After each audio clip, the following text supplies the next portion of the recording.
Bangkok की hustle bustle से थोड़ा सा दूर एक ऐसी जगह जहाँ पे हिस्ट्री लिटरली ज़िंदा हो जाती है। Welcome to ancient city. Hello guys, आज हम एक्सप्लोर करने वाले हैं मुआंग बोरांग, जिसे एंशियंट सिटी भी कहते हैं। ये एक ओपन एयर म्यूजियम है जो पूरे थाईलैंड के मैप जैसा डिज़ाइन किया गया है। स्वागत है आपका सेकंड पार्ट एक्सप्लोर करने के लिए एंशियंट सिटी का, जो कि मैंने 4 पार्ट में डिवाइड किया गया है। जो मैंने आपको पहले बताया था, पहले वाले व्लॉग में बताया था कि एंशियंट सिटी को पूरा एक्सप्लोर करने में पूरा दिन लग जाता है।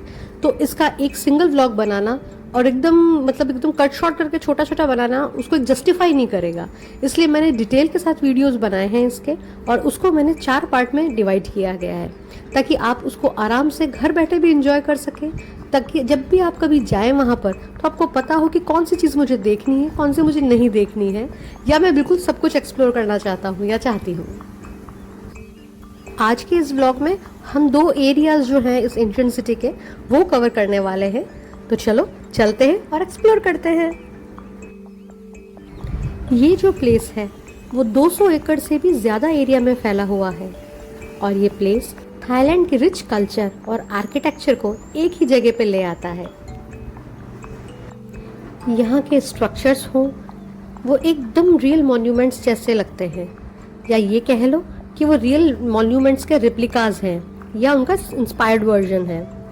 और सब कुछ यहाँ इतना रियलिस्टिक लगता है कि आपको लगेगा कि आप टाइम ट्रेवल कर रहे हो।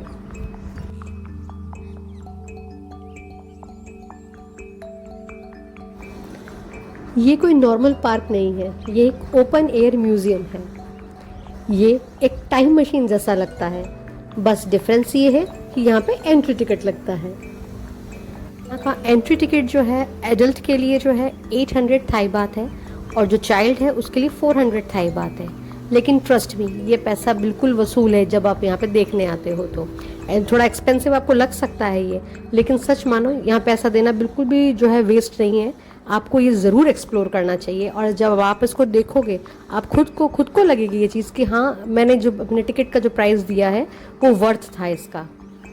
जब भी आप यहाँ पर आओ तो आपके शूज़ बहुत कंफर्टेबल पहनना, क्योंकि चलना भी बहुत पड़ता है। हाँ, ये बात सही है क्योंकि ये बहुत बड़ा है। आप इसको पूरा वॉकिंग करके जो है एक्सप्लोर करना बहुत ही मुश्किल चीज़ है। करने वाले करते हैं नो डाउट, लेकिन मेरा जो एक्सपीरियंस है वो ये है कि अगर आप जो है यहाँ पे कोई कार्ट जो है आप ले लेते हो, जैसे गोल्फ कार्ट हुआ, जैसे आप देख रहे हो ये वाली हुई, या फिर आप जो ग्रीन वाली जो भी ट्राम से देख रहे हो, अगर आपका ग्रुप बड़ा है तो वो ले लो। और वैसे बाइक भी मिलती है, मतलब साइकिल भी मिलती है आपको। लेकिन आई प्रेफर कि आप अगर आप 2 जने हो या सिंगल हो या 3-4 जने हो, 3 जने हो, 4 जने, तो आप गोल्फ कार्ट ले लो। फैमिली वाली भी मिलती है। उसमें ये है कि क्योंकि धूप भी होती है ना, तो एक तरह से आप ढका हुआ छत टाइप भी ढकी हुई भी होगी। साइकिल चलाना ठीक है, ओके, लेकिन जब धूप पड़ती है ना तो वो आपकी एनर्जी को एग्जॉस्ट कर देगा। तो आप जो जगह घूम रहे हो सारी एनर्जी तो आपकी वहाँ लग जानी है, तो आप उस चीज़ को अच्छे से एक्सप्लोर नहीं कर पाओगे। हाँ, इसका जो चार्जेस रहता है वो रहता है, फर्स्ट जो है ये आर में 350 थाई बात लेते हैं। फिर जैसे जैसे आप जितना ज़्यादा टाइम लेते जाओगे तो पर आर जो है 100 थाई बात इसका ऐड होता जाता है। ये इसका जो है गोल्फ कार्ट का रहता है, जो मैंने लिया था उसके ये चार्जेस थे। ये ब्रिज जब आप इस पर चलते हो तो ऐसा नहीं लगता कि एक नॉर्मल ब्रिज है, बल्कि ऐसा लगता है कि आप किसी कहानी में आ गए हो। एक ऐसी जगह जहाँ मैथोलॉजी और आर्किटेक्चर दोनों मिलते हैं। तो जैसे आप आगे बढ़ते हुए जाओगे, इस ब्रिज पे चलते जाओगे, ऐसा फील होता है जैसे आप किसी फैंटेसी वर्ल्ड के अंदर एंटर कर रहे हो। ये ब्रिज सिर्फ एक पाथवे नहीं है, बल्कि एक सिंबॉलिक जर्नी है जो कि रियल वर्ल्ड से स्पिरिचुअल रिलम की ओर जाती है।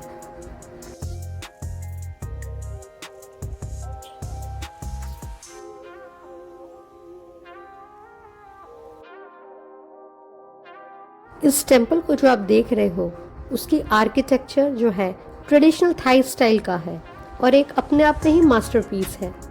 Multi layered roofs, sharp edges और इंट्रिकेट कार्विंग्स इसकी सुंदरता को और ही अलग लेवल पे लेके चली जाती हैं। और सच बोलूँ तो देख के ऐसा लगता है मानो आप किसी मूवी के सेट पर आ गए हो, लेकिन ये सच बोलूँ तो एकदम रियल है। कभी कभी ट्रैवल सिर्फ नई प्लेसेस को देखना नहीं होता, बल्कि खुद को फील करना होता है। यहाँ पे वाटर रिफ्लेक्शंस, साइलेंस और ये आर्किटेक्चर सब मिलकर एक बहुत ही पीसफुल वाइब को क्रिएट करते हैं। And trust me, this can't be explain in words. यहाँ की सबसे अच्छी बात मुझे ये लगी कि आप फ्रीली एक्सप्लोर कर सकते हो सब जगह। यहाँ पे कोई भागा दौड़ी नहीं है, कोई ऐसी कोई ज़्यादा भीड़ भाड़ नहीं है, कोई प्रेशर नहीं है आपको, कोई टाइम बाउंडेड नहीं है कि आपको फटाफट ये चीज़ें करनी है, तुरंत यहाँ पे करना है, इधर जाना है, ऐसा नहीं है। आराम से अपनी पेस के अकॉर्डिंगली आप इसको एक्सप्लोर करो और ऐसा लगता है हर एक कॉर्नर में एक नई स्टोरी छुपी हुई है। और ये टेम्पल जो बना हुआ है, जो ऐसा लग रहा है देखने में फिश जैसा लग रहा है, उसके बीच में बना हुआ है, ये भी एक अपना ही एक अलग हिडन जैम है इसके अंदर। और यहाँ पे भी फ़ोटोज़ बहुत अच्छी क्लिक होती हैं। आपने इंस्टाग्राम पे भी कई जगह देखा होगा कि यहाँ पे खड़े होकर लोगों ने फ़ोटोज़ खिंचाई हैं और इस ब्रिज पे खड़े होकर, और सच में बहुत ही यूनिक फ़ोटोज़ आती हैं। यहाँ पर आकर तो जो फोटोग्राफर नहीं है ना, वो भी फोटोग्राफर बन जाएगा। इतनी प्यारी जगह है, ट्रस्ट मी। एरिया के जस्ट बाहर ही आपको, जो जैसे ब्रिज क्रॉस करके आप बाहर आओगे ना, तो साइड में ही आपको यहाँ पे एक छोटा सा कैफ़े भी मिल जाएगा, जहाँ पे आप स्मूदी वगैरह आराम से ले सकते हो, पी सकते हो, कुछ खाने के स्नैक्स वगैरह भी ले सकते हो। तो वो भी एक आपके लिए अच्छा रहेगा, क्योंकि यहाँ जगह जगह ऐसे जो है ऐसे कैफ़ेज़ वगैरह बने हुए हैं। कैफ़े कहो उसको, क्या बोलते हैं, आप कहते हैं रेस्टिंग पॉइंट जिसको बोल सकते हो, वो बने हुए हैं। वहाँ पे आप आराम से अपना जो है टी, कॉफ़ी, स्मूदी जो भी आपको लेना है वो ले सकते हो, स्नैक्स ले सकते हो। यानी एक तरह से कहा जाए तो अपने आप को वापस फ्यूल अप कर सकते हो, ताकि आप आराम से आगे एक्सप्लोर कर सको। ये जो अपने ट्राम देखी अभी जाती हुई, कि इसके अंदर अगर जैसे बड़ा ग्रुप होता है तो वो इसके अंदर जो है ट्रैवल कर सकते हैं। वहाँ पे आपको ड्राइवर मिलता है, वो आपको हर एक पॉइंट पे, एक पॉइंट पे लेके जाता है।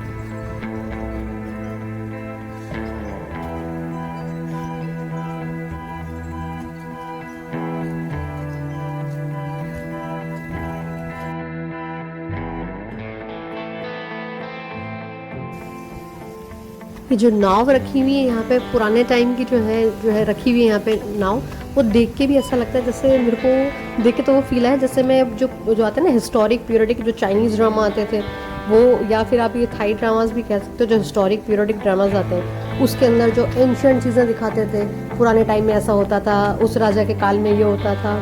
तो उस टाइम की जो चीज़ें हैं ना, एकदम वैसी रियलिटी लगने लगी कि अरे ये तो अपने ड्रामा में देखा था, ये रियलिटी में देख रहे हैं आज अपन। सच में इनका कलेक्शन यहाँ पे जो म्यूजियम में जो उन्होंने रखा हुआ है, बहुत ही प्यारी चीज़ें रखी है और इतना अच्छा मेंटेन किया हुआ है। क्या होता है ना, म्यूजियम में चीज़ें रखना आसान है, लेकिन उसको मेंटेन करना बहुत मुश्किल है। और इतना बड़ा एरिया जो इन्होंने मेंटेन किया हुआ है, जिस तरीके से आपको कहीं गंदा नहीं दिखेगा, हर फैसिलिटी आपको जगह जगह पे मिलेगी जैसे आपको चाहिए, है ना। तो ये सारी चीज़ें देखते हुए जो आप इसकी जो टिकट की प्राइस दोगे ना, वो आपको बिल्कुल भी दुखेगी नहीं, ट्रस्ट मी। भले एक्सपेंसिव स्टार्टिंग में लगेगा, मगर जब आप इसको एक्सप्लोर करने लगोगे उस वक्त आपको लगेगा कि हाँ, वर्थ इट। मैंने जो यहाँ पे जो मेरा पेमेंट किया है वो बिल्कुल भी बेकार नहीं किया है, क्योंकि इतनी बड़े एरिया को मेंटेन करने के लिए कितनी ही मैन पावर लगती होगी, है ना। ये बहुत ही सुंदर जगह, उसको मेंटेन करना जो है ना, मतलब ये एक अपने आप में ही एक अलग ही टास्क है। प्रो टिप जरूर याद रखना मेरा ये, कि वाटर बॉटल पास में हमेशा होनी चाहिए आपकी। अगर आपकी खाली हो गई है तो उसको आपके जो भी यहाँ पे सेंटर्स, कैफेज वगैरह जो मिलते हैं यहाँ पे, वहाँ पर आप उनको फिलअप करवा लेना, अपना पानी उसमें भर लेना। आपके शूज़ अच्छे होने चाहिए, पहने हुए कंफर्टेबल होने चाहिए। Plus at the same time आप जो भी सनस्क्रीन लगाना बिल्कुल भी मत भूलना, वरना टैनिंग ऐसी होगी कि आप खुद भी नहीं पहचान पाओगे खुद को। तो इसलिए ध्यान रखें कि वहाँ की गर्मी, जो सूरज है वहाँ का अलग ही गर्मी पड़ती है वहाँ पे, तो टैनिंग होने के चांसेस बहुत होते हैं। कॉटन की ड्रेस पहनना बहुत कंफर्टेबल रहेगा, उसके अंदर आपको जो है आराम रहेगा। और हो सके तो फुल स्लीव पहनना कॉटन का, ताकि आपका हाथ भी जो है वो थोड़ा सा टैनिंग वगैरह नहीं हो और बच सके।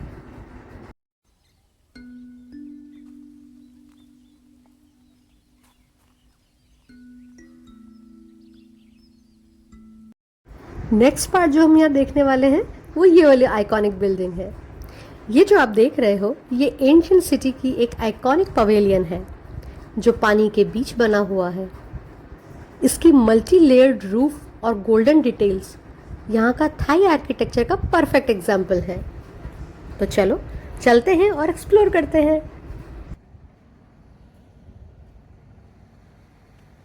इसका सबसे बेस्ट पार्ट मुझे जो लगता है वो ये है कि आप इसको सिर्फ देख नहीं सकते हो, बल्कि आप यहाँ पर वॉक भी कर सकते हो। और ऐसा लगता है जैसे आप एक हिस्ट्री के अंदर जा रहे हो। और यहाँ जो आपको बैठने की जगह भी, इस पवेलियन में कई सिटिंग एरियाज़ हैं, वहाँ पर बैठ के जब पानी की हल्की हल्की हवा जब बौछारें आती हैं तो उस वक्त एक अलग ही आपको एहसास कराती हैं, और वो सच में बहुत यूनिक होता है।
और बात जब पिक्चर क्लिक कराने की आती हो, तो एंशियंट सिटी का कोई भी स्पॉट ऐसा नहीं है जहां आपका मन नहीं करेगा कि मैं यहाँ पिक्चर क्लिक ना कराऊं। तो मान के चलो, जब भी आप कभी जाओ तो अपने फ़ोन की बैटरी फुल चार्ज रखना, कैमरा ले जाते हो तो उसकी बैटरी फुल चार्ज रखना, और बैकअप भी रेडी रखना, क्योंकि वहाँ पे इतनी रिकॉर्डिंग और इतनी फ़ोटोज़ क्लिक कराने का मन करेगा कि बस पूछो ही मत। एंशियंट सिटी सिर्फ एक आप कह सकते हो टूरिस्ट स्पॉट नहीं है, ये थाईलैंड के पास्ट का एक जर्नी है। हर स्ट्रक्चर एक स्टोरी बताता है, किंग्स, टेम्पल्स और ट्रेडिशंस की। बेसिकली ये कह सकते हैं कि एक दिन में पूरा थाईलैंड घूमने जैसा फील हो जाता है। आप जब कभी भी यहाँ आने का प्लान बनाओ तो ये याद रखना कि जितना जल्दी सुबह हो सके उतना जल्दी आओ, क्योंकि तब हीट कम होती है, गर्मी आपको कम लगेगी। और सबसे ज़रूरी बात जो है वो वाटर बॉटल ज़रूर साथ में रखना, और कैमरा तो मस्ट है ही।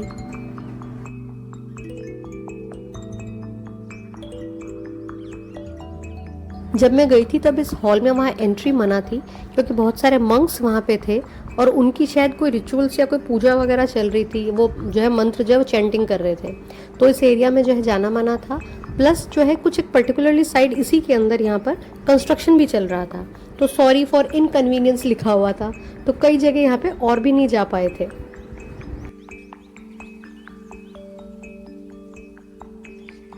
यहाँ की जो प्लेसेस हैं वो भागा दौड़ी में देखने लायक नहीं है। आप उसको आराम से एक्सप्लोर करो, एक एक उसका जो आर्किटेक्चर है उसको देखो, उसको समझो, हर एक डिटेलिंग को अच्छे से समझो। उसके लिए एक ही जगह एकदम परफेक्ट है। अगर आप सोचो एकदम एकदम से हम रश करते हुए जाएंगे, अब हमको फटाफट बस देखना है, कवर करना है, तो उसमें आपको इतना मज़ा नहीं आ पाएगा। तो बेटर ये है कि हर एक जगह को उसके यहाँ पे आराम से एक्सप्लोर करो। हाँ, पैदल चल के पूरा एक्सप्लोर करना तो पॉसिबल नहीं है, तो बेटर है कि आप यहाँ पे जो है कोई गोल्फ कार्ट जो है वो आप जो है रेंट पे ले लो, यहाँ पर हायर कर लो। क्योंकि क्या होता है ना, यहाँ पे देखो आपको बाइक्स मिल जाती हैं, आपको 2 सीटर 4 सीटर है ना, वो ऐसी आपको यहाँ पे गोल्फ कार्ट मिल जाती हैं। कुछ आपको ट्रैम्स टाइप हैं वो भी, अगर आपका ग्रुप बड़ा है तो आपको वो भी यहाँ पे मिल जाता है। तो जो ट्रैम वगैरह होगा उसमें तो आपको ड्राइवर साथ में मिलेगा। गोल्फ कार्ट जो होती है वो आपको खुद को ड्राइव करनी पड़ती है, बहुत ईजी होती है। मेरा भी पहला एक्सपीरियंस था यहाँ पे, जो बहुत ही अच्छा रहा। पानी के बीच में खड़ा हुआ ये स्ट्रक्चर सिर्फ एक बिल्डिंग नहीं है, ये एक मास्टरपीस है। ऐसा लगता है जैसे यहाँ पे आर्टिस्ट ने जो है अपनी पूरी लाइफ डेडिकेट करती है उसको बनाने के लिए।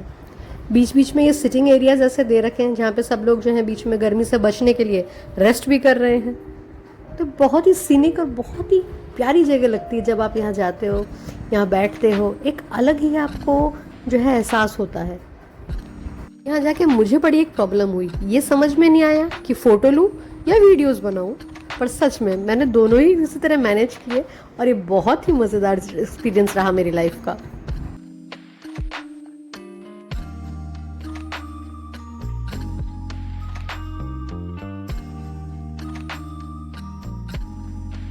ऐसे बोर्ड्स और इस तरीके से कंस्ट्रक्शन चल रहा था, या मेंटेनेंस कह सकते हो चल रही थी, तो वो यहाँ पे इस तरीके से बैरिकेड से लगा के रोक रखा था, और यहाँ पे वर्क जो है वो कर रहे थे जो भी लेबर थे।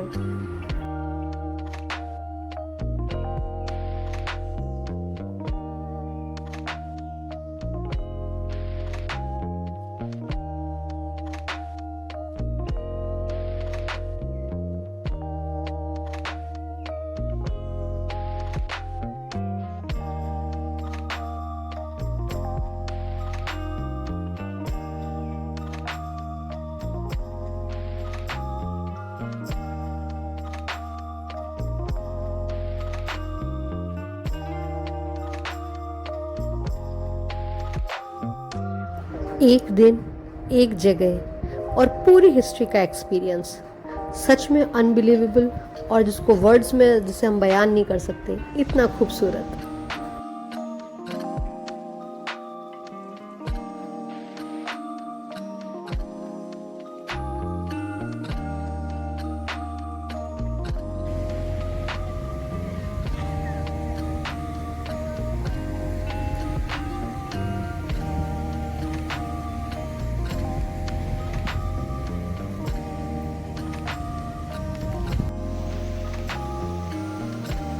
बीच बीच में आपको पूरी जगह कई सारे आपको इस तरह के जो है वाटरफॉल्स मिलेंगे जो इसकी सुंदरता को और भी निखारते हैं। प्लस ये भी कह सकते हो जब वो पानी की जो ध्वनि होती है कलकल करती हुई, वो आपकी जितनी भी थकान होगी ना देखते हुए उसको भी मिटा देती है।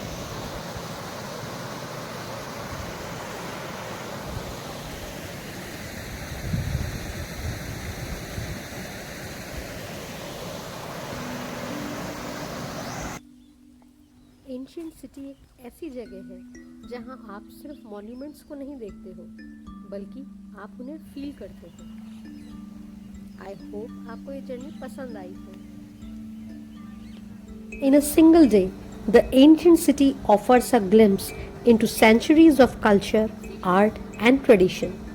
A reminder that history isn't just something we read, it's something that we can experience. Thanks for exploring with me, and don't forget to like, subscribe. That is Swati's Vlog World. Thanks for watching.